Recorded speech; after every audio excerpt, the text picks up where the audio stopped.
What's up guys, back in the shop again today, working on the bike yet again. Obviously some things have changed. I've been gone for a minute. If you didn't notice, it's a subtle difference, but I shaved a little. I was also just down in Florida on some vacation.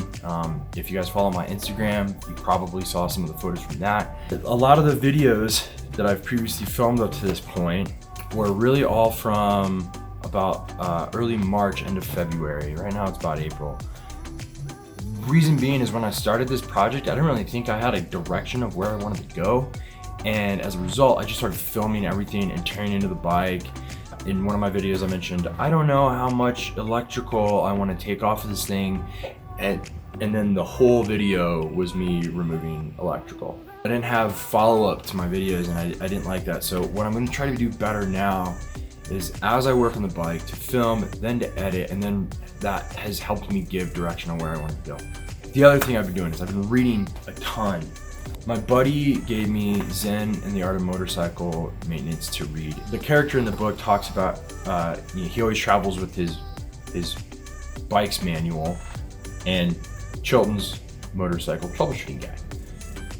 I've been reading through this and this has given me a ton of insight into the way these late 70s, mid 70s, early 80s bikes function, what to look for from different models, from different things. And that's been really helping. Between that and editing the videos that I have been from, it was like 8 days of shooting that I hadn't put together yet. That's given me a lot of direction and clarity on what I want to do moving forward. Biggest thing I want to do is get the engine out of the frame. If I get the engine out of the frame, it accomplishes two things for me. The first one being that the frame will be easier to move around. I recently took a welding class and joined what's called a Maker Lab. It's a program that you can join for a membership fee that gives you access to really expensive, nice equipment, CNC machines, laser cutters, welding, all kinds of really awesome stuff that I would in no way be able to afford with what I do now. So in order to do that, they have a small shop. I can't take that welder off site. I need to be able to bring that frame there. That's where I think I'm gonna be doing my frame mods for my rear seat hoop that I've got in. I wanna get the electric tray welded up in there. So I gotta be able to move the frame. Second thing is I get the engine out, then I can paint it. I know I wanna do that. I also don't know what other work needs to be done, hence today's video. Before I get the engine out of the frame, I wanted to do a compression test on it. To do a compression test, I need to be able to kick the engine over. It doesn't have a Kickstarter, so I need to use the electrical start. I have my starter, but as I mentioned before, I have no electrical, so I have to hot wire this thing up. In order to do that correctly, things are going to be moving, so I should probably put oil back into it. I already drained that, unfortunately, so I gotta pick it back up. But because I butchered my bolts, which I'll zoom, you can see that they're just completely messed up here. I only have 4 good screws on that left-hand crankcase cover to hold it back in place since it was a wet compartment so dust wouldn't get in it. That already leaks, so I need a new engine cover bolt. I ended up getting a kit off eBay for all the fasteners on the engine, which is gonna be awesome. After it paints, I think the polished stainless is gonna look really good in contrast on whatever paint I end up going with this engine. Additionally, they're all hex head bolts and they're not stripped out on just a smarter decision. So I'm only gonna use these initially on that side cover to do this test. Being a 1000cc bike, rotating the tire, other things like that to get a good accurate compression test, I wanted to be able to use the electrical to turn it over and get a good compression test. So a little bit of a long concept of me realizing what all I have to do to get to a point where I can get the engine out again. The other thing I got recently is when I was doing all the engine stuff and I started looking through my bike manual again, I noticed there should have been this spring in the oil pan to hold the oil filter in place better, and it wasn't there, so I got a replacement. What else did I get? I learned not to use a impact drill on your bike and your screws, and instead you're supposed to use an impact driver. So got one of those. That was a good learning lesson. Probably the biggest mistake I made thus far. I was starting to freak out a little bit that I wasn't going to be able to get those screws out, and was really glad when I finally figured that out. So that's where I'm at. Let's see what kind of compression we can get out of this stuff.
I got the new left-hand crank cover bolts in. Made it way easier to deal with, to be able to use a torque wrench on them and get them torqued down to 10 pounds a foot. So yeah, pretty excited about that. We should be good to get some oil in.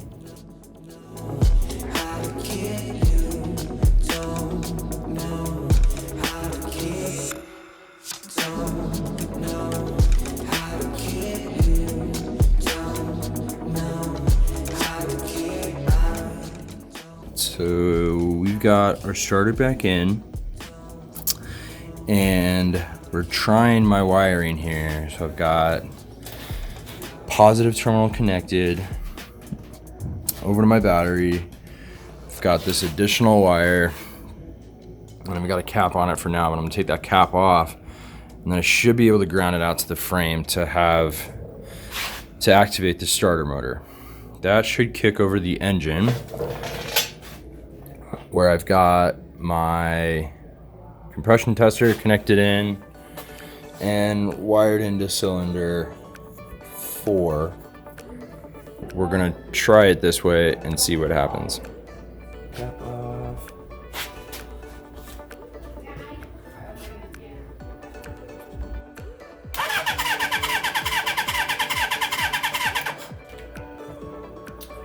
And we get the compression test. So here we read off about 100, 105. Yeah, 105. We will do a second test now.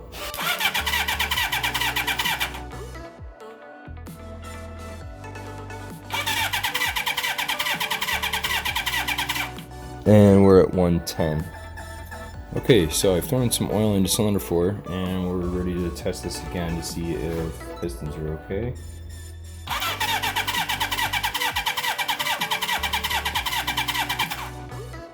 And that time we got 120.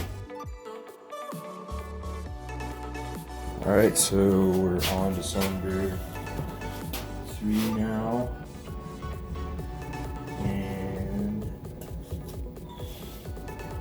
let's see what we get. That was about 105. Test number 2.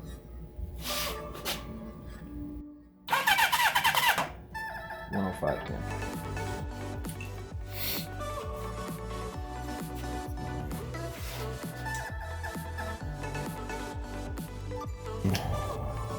Now we're ready for our test with oil. That test put us at about 115.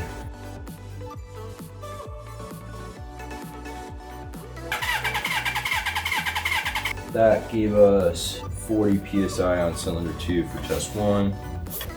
Test 2.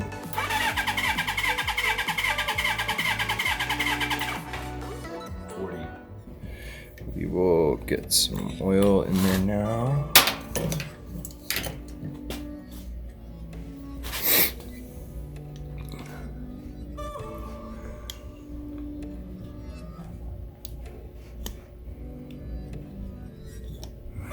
There's a lot of gunk down there, isn't it? If I haven't mentioned it before, this bike is dirty and it needs to be cleaned. So here's my third test with oil inside the cylinder on cylinder 2.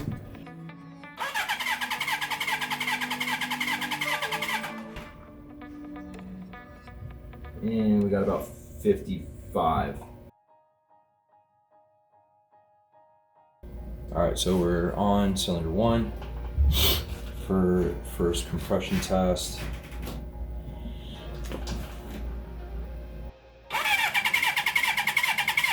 It's at 110. And 110 for test 2.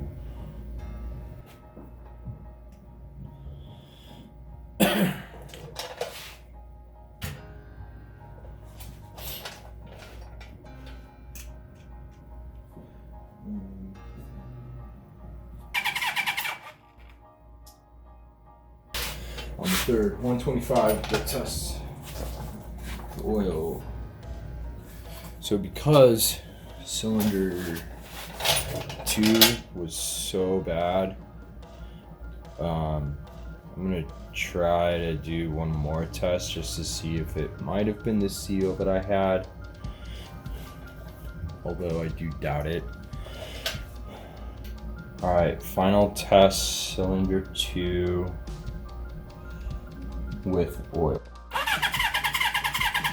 And we got about 45. So I did all those compression tests, and then the battery barely lost any power, so it's still a pretty good battery, which is nice. I'm still gonna go with something a lot smaller, I think, but kind of cool to at least have the battery that I can like do different things with, like hot wire my starter. All right, that's where I'm gonna end it today. I think that went much better than I thought it would. I don't really know what I was expecting. I've tried to look up how to wire that starter for a while. I didn't know if I needed my starter solenoid or if I needed a switch, but just touching it to the frame seems to have worked well. I don't know if I did some damage or anything like that. I didn't fill it all the way up with oil to where it needs to be normally. I only had like 2.5 quarts in there. So compression test went well. Cylinder 2, obviously low, pretty significantly compared to everything else.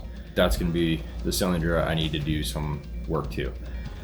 I may or may not do the piston rings. I know I'm gonna have to clean the whole thing anyway, but in order to do that, I wanna have a decent bench to be able to use. So I think that might be one of my next little projects, is to be able to actually build a small bench that I could actually put the engine on to work on. I think that would be good. Then I can actually mount my bench vise too, which I've been meaning to do for a while. And maybe even the drill press, because that's not attached to anything either. So a couple things that would be really good, I think, while we worked on that. I am going to start going through an orientation so I can start using the welding. So I do want to get that frame to a spot where I can start chopping away at it and welding some stuff on, getting some electrics figured out on it. Just really exciting time. I feel like I have a lot more clarity on the direction I'm trying to go with the bike. If you like these videos, please subscribe. Give me a like button below. If you want to follow the rest of the build, hit the little alert icon in YouTube so you can get notified of those new videos when I post them. I'm going to try to continue building my content so that one, I can learn, and two, you guys can follow along with this build, give me input, and so on. I'm also throwing things onto Instagram. That tends to be a little bit more real time and a little further ahead than my video production. If you want to follow me on Instagram, it's at Revving Rebel. and I will catch you guys in the next video. Thank you.